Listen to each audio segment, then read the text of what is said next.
Good morning everyone. मैं शालिनी आपका अपने यूट्यूब चैनल के आइडियल इंस्टीट्यूट पर स्वागत करती हूँ। आज हम लोग अलंकार पढ़ेंगे। हमने अब तक शब्द अलंकार के अनुप्रास यमक और श्लेष भेदों पे बात किया हुआ है, तो आज हम अर्थ अलंकार के उपमा अलंकार पे बात करेंगे। उपमा अलंकार जैसे इसके नाम से प्रतीत होता है कि जब दो वस्तुओं की समानता दी जाए या दो वस्तुओं में अंतर स्पष्ट किया जाए, एक वस्तु की दूसरे वस्तु से जब तुलना की जाती है तो वहां पे उपमा अलंकार होता है। जब किसी व्यक्ति के समान गुण, स्वभाव, प्रकृति आदि के आधार पर एक दूसरे से तुलना की जाती है तो वहां पे उपमा अलंकार होता है। जैसे एक उदाहरण के तौर पर हम लेते हैं पीपर पात सरिस मंडोला। तो यहाँ पे पीपर पात सरिस मंडोला, मन की तुलना किससे की जा रही है? पीपल के पत्ते से की जा रही है। तो उपमा का साधारण अर्थ होता है कि जब हम एक वस्तु की तुलना किसी दूसरे वस्तु से करते हैं तो वहां पे उपमा अलंकार होता है। लिखते हैं थोड़ा सा इसकी डिफिनेशन। जब एक वस्तु की तुलना जब एक वस्तु की तुलना किसी दूसरे वस्तु से की जाती है,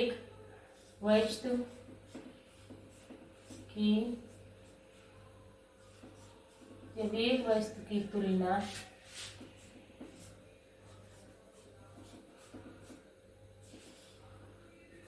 किसी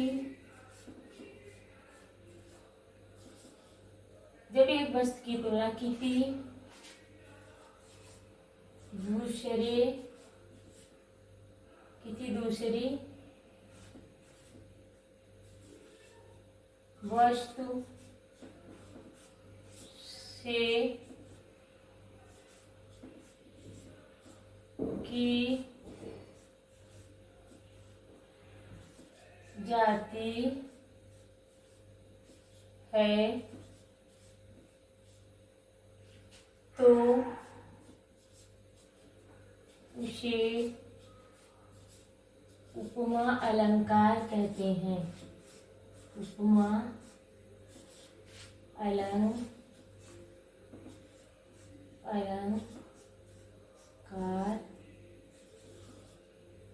करते हैं।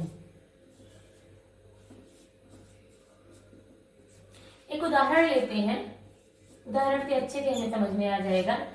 पीपर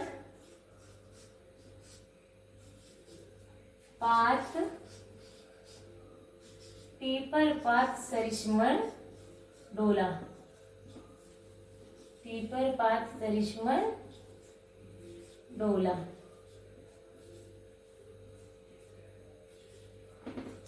इसमें जो है, इस उदाहरण के द्वारा हम देखते हैं कि मन की तुलना पीपल के पत्ते से की गई है। मन की तुलना पीपल के पत्ते से की गई है कि पीपर पात से जो हमारा मन है वो पीपल के पत्ते की तरीके डोल रहा है। इसलिए कहा जाता है कि एक वस्तु की तुलना, मन की तुलना पीपल से की जा रही थी। यहाँ पे उपमा अलंकार होता है। उपमा अलंकार के अंग हैं 4। उपमा अलंकार जो होते हैं इसके 4 अंग होते हैं। चारों अंगों पे हम बात करते हैं। उपमा के अंग, उपमा के अंग, उपमा के 4 अंग हैं। नंबर 1 उपमेय, नंबर 1 है उपमेय। नंबर 2 है उपमान।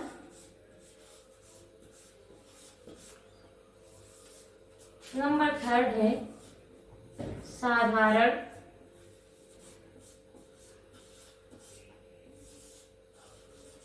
धर्म। उपमेय जिसकी तुलना की जाए, जिसकी हम तुलना करते हैं उसे उपमेय कहते हैं। जिसकी तुलना की जाए,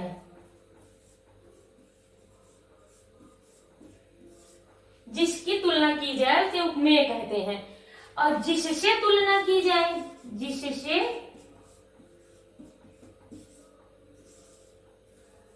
तुलना की जाए,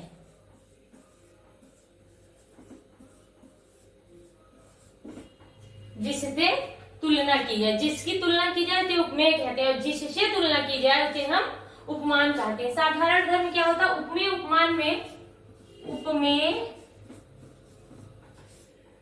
उपमान में तुलना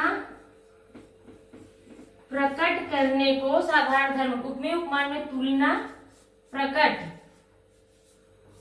करने को साधारण धर्म कहते हैं, करने को साधारण धर्म कहते हैं, साधारण धर्म कहते हैं।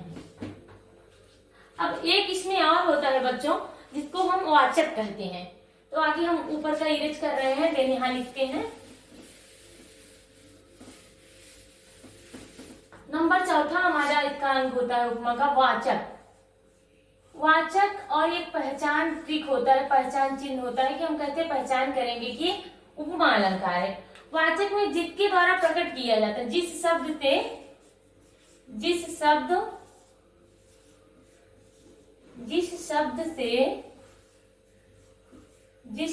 से तुलना प्रकट की जाए, तुलना प्रकट, जिस शब्द से तुलना प्रकट की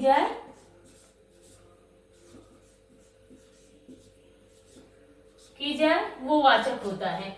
अब वाचक में हम पहचान के रूप में लिखते हैं, इसकी पहचान कहते हैं कि वाचक को ही हम पहचान चिन्ह लेते हैं। जिस शब्द से तुलना प्रकट की जाती है उसे हम वाचक कहते हैं कि वाचक को ही हम पहचान चिन्ह के रूप में लिखते हैं। जैसे हम पहचान के तौर पे जो लिखते हैं, हम करके पहचानेंगे कि ये उपमा अलंकार है। तो ये पहचान इसकी है सा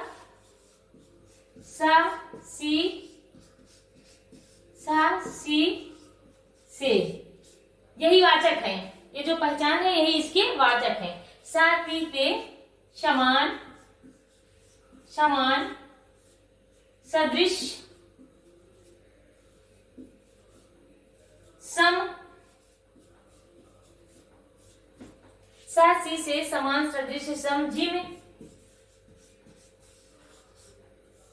ये जिम, समान, सदृश, सम, जिम आदि। जिस वाक्य या शब्द में समान, सदृश, सम, जिम आदि शब्द आ जाते हैं, इसलिए हम उपमा की पहचान कर लेते हैं। अब आगे हम एक उदाहरण और लेते हैं जिससे हम स्पष्ट रूप से इसको स्पष्ट कर सकते हैं। सा सी से समान, सदृश, सम, जिम आदि आपके कीवर्ड हैं जिससे आप पहचान पाएंगे कि उपमा अलंकार कौन से हैं। एक हम और उदाहरण लेते हैं। राम का मुख चंद्रमा के समान है। राम का मुख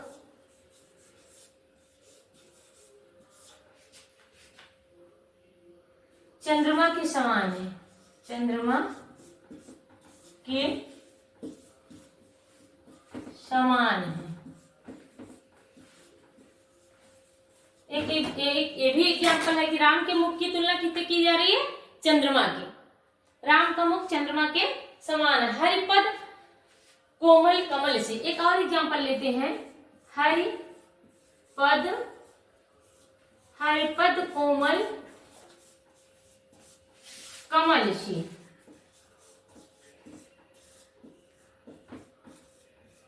इसमें से आ गया है जो हरि है, जो भगवान है, उनका कमल किसके समान कोमल बताया जा रहा है? हरिपद कोमल कमल से। कमल के समान हरि का पद कोमल बताया जा रहा है, इसलिए यहाँ पे उपमा अलंकार होगा। एक और एग्जाम्पल कहिए तो हम आपको बताते हैं। एक थोड़ा फनी एग्जाम्पल लिखिए, याद करिएगा आप लोग। फूलों सा चेहरा तेरा। एक ये भी एग्जाम्पल इसी का है, ये नए जमाने का एग्जाम्पल है। फूलों सा चेहरा तेरा।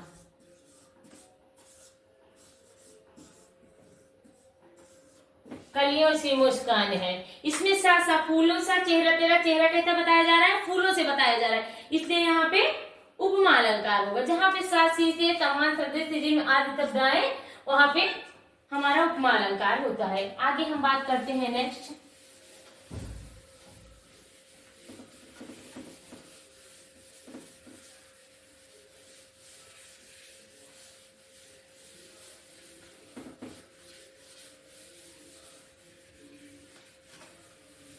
आगे हम बात करते हैं रूपक अलंकार की।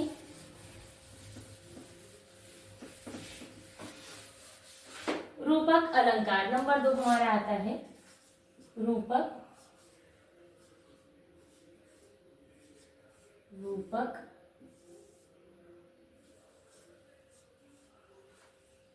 अलंकार।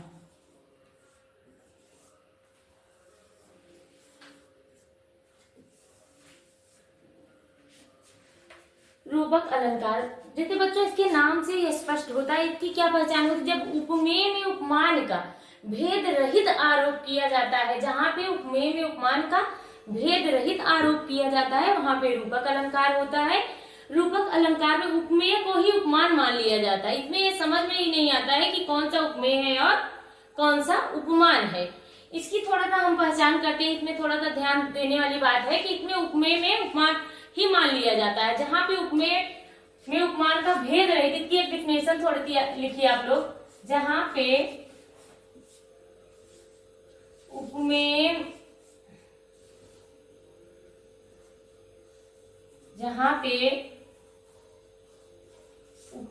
में उपमान को उपमान का भेद रहित आरोप किया जाता है। जहां पर उपमेय में उपमान का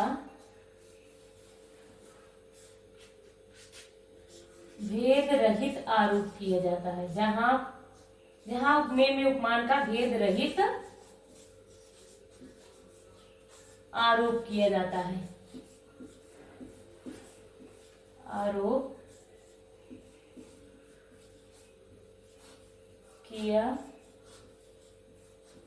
जाता है। इसमें क्या होता है बच्चों कि उपमेय में उपमान का भेद रहित आरोप किया जाता है का मीन्स ये होता है कि उपमेय और उपमान में भेद रहित मतलब भेद ही नहीं किया जा सकता कहाँ पे उपमेय है और कहाँ पे उपमान है। एक एग्जांपल देखते हैं, चरण कमल बंदो हरिराई। चरण उदाहरण है इसका, चरण कमल बंदो, चरण कमल बंदो हरिराई। एक और एग्जांपल लेते हैं, चरण कमल बंदो हरिराई। एक और एग्जांपल लेते हैं, मैया मैं तो चंद्र खिलौना ले लो। मैया मैं तो चंद्र खिलौना ले हो, खिलौना ले हो। यहाँ पे भगवान कृष्ण भगवान अपनी माँ से कह रहे हैं कि हम चंद्र खिलौना ही लेंगे, चंद्रमा का ही खिलौना, चंद्रमा को ही खिलौना मान ले रहे हैं। भगवान चंद्रमा को देख रहे हैं, उनको लग रहा है कि ये चंद्रमा रूपी ही खिलौना है। एक और एग्जांपल देखते हैं, पायो जी मैं तो राम रतन धन पायो। पायो जी मैं तो राम रतन धन पायो।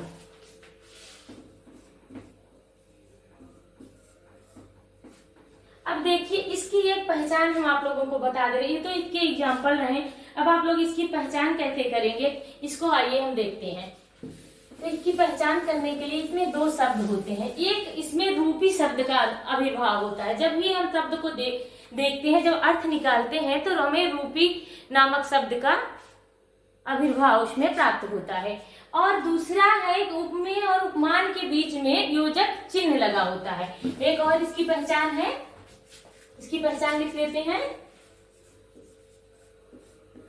पहचान लिख लेते हैं कि रूपी शब्द की प्राप्ति होती है हमें, रूपी शब्द, और दूसरा उपमेय उपमान के बीच में योजक चिन्ह। उपमेय और उपमान के बीच में, उपमान के बीच में योजक चिन्ह, योजक चिन्ह ये वाला जो चिन्ह होता है ये उपमेय और उपमान के बीच में लगा। इसमें और उपमा अलंकार में कभी कभी थोड़ी सी सिमिलरिटी देखने को मिल जाती है, इसलिए इस पे जरूर ध्यान देना आप लोग। उसमें क्या होता है, उसमें भी उपमा अलंकार में भी सा से ती आता है, उसमें भी कभी कभी योजक चिन्ह लगा रहता है, लेकिन उसमें सा ती ते आता है। और रूपक अलंकार में क्या होगा, आपको योजक चिन्ह मिलेगा और रूपी शब्द मिलेगा और सा सी ते सम यू समान ये सारी चीजें आपको नहीं मिलेगी। जैसे मैया मैं तो चंद्र खिलौना ले लियो, तो अब यहाँ चंद्र और खिलौना दोनों के बीच में आपको योजक चिन्ह मिल रहा है। यहाँ पे चरण और कमल के बीच में योजक चिन्ह मिल रहा है। पायो जी मैं तो राम रतन धन पाए, राम रूपी धन, राम रतन रूपी धन इन्होंने पाया, यहाँ पे योजक चिन्ह लग रहा है। इससे हमें प्रतीत हो रहा है कि ये रूपक अलंकार है। बच्चों समझ में आ गया है कि दोबारा हम आपको समझाएं? तो रूपी शब्द और योजक चिन्ह का विशेष ध्यान दीजिएगा। जब देखिएगा उपमेय को ही उपमान मान लिया जाए तो वहां पे रूपक अलंकार होता है। सबसे ज्यादा ये नहीं है कि योजक चिन्ह लगा है तो रूपक अलंकार ही होगा। वहां पे ये देखना है कि उपमेय और उपमान की सिमिलरिटी क्या बता रही है हमको। उपमेय को उपमान ही मान लिया जा रहा है।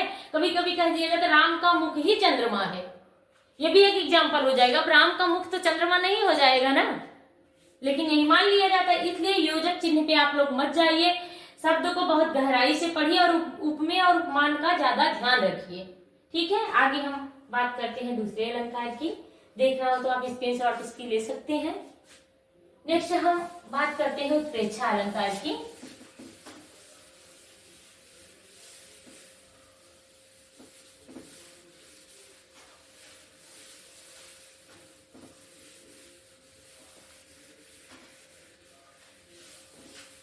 नेक्स्ट हमारा आता है नंबर 3 उत्प्रेक्षा अलंकार। उत्प्रेक्षा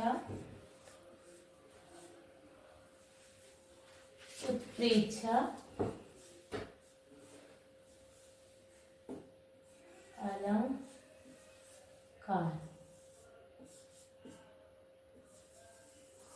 उत्प्रेक्षा अलंकार, अब इसको हम कहते समझते हैं उत्प्रेक्षा अलंकार की डिफिनेशन है जहां उपमेय में उपमान की संभावना व्यक्त की जाए या कल्पना की जाए। इसमें कभी हमें क्या कराता है, कल्पना कराता है। उपमेय में उपमान की कल्पना की जाए या संभावना व्यक्त की जाए, वहां पे हमारा उत्प्रेक्षा अलंकार होता है। उत्प्रेक्षा अलंकार की भी पहचान करने की एक छोटी सी ट्रिक हमारे पास है जो हम आपको बताएंगे। इसकी थोड़ी सी हम डिफिनेशन लिखते हैं।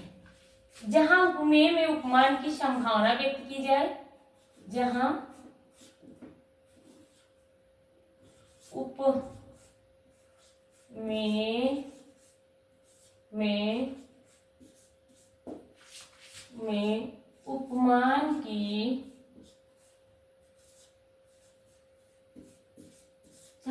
में उपमान की संभावना व्यक्त की जाए, संभावना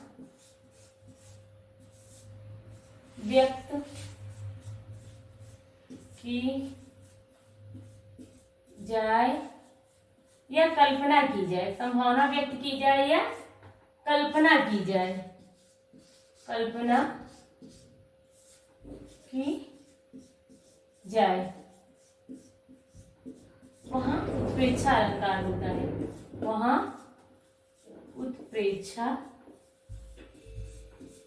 उत्प्रेक्षा अलंकार होता है। अलंकार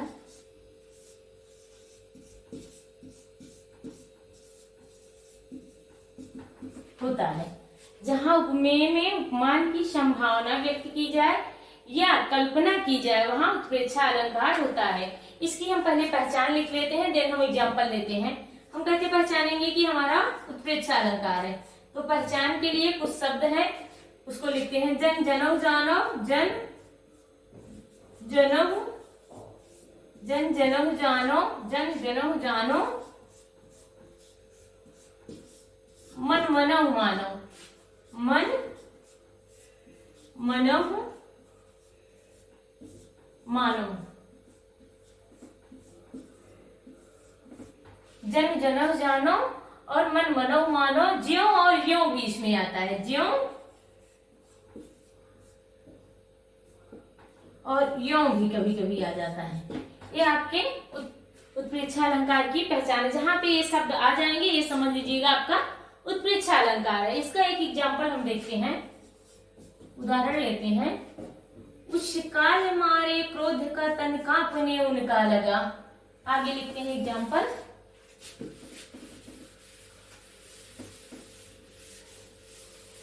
उदाहरण लेते हैं। उस काल मारे, उस काल मारे क्रोध के तन कांपने उनका लगा। उस काल मारे क्रोध के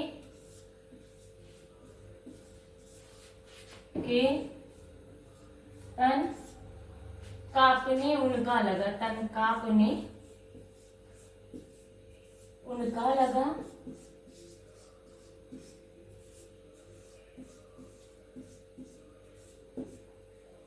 मानो, अब यहाँ पे कौन सा शब्द आ गया जो हम नीचे लिखे हैं, मानो।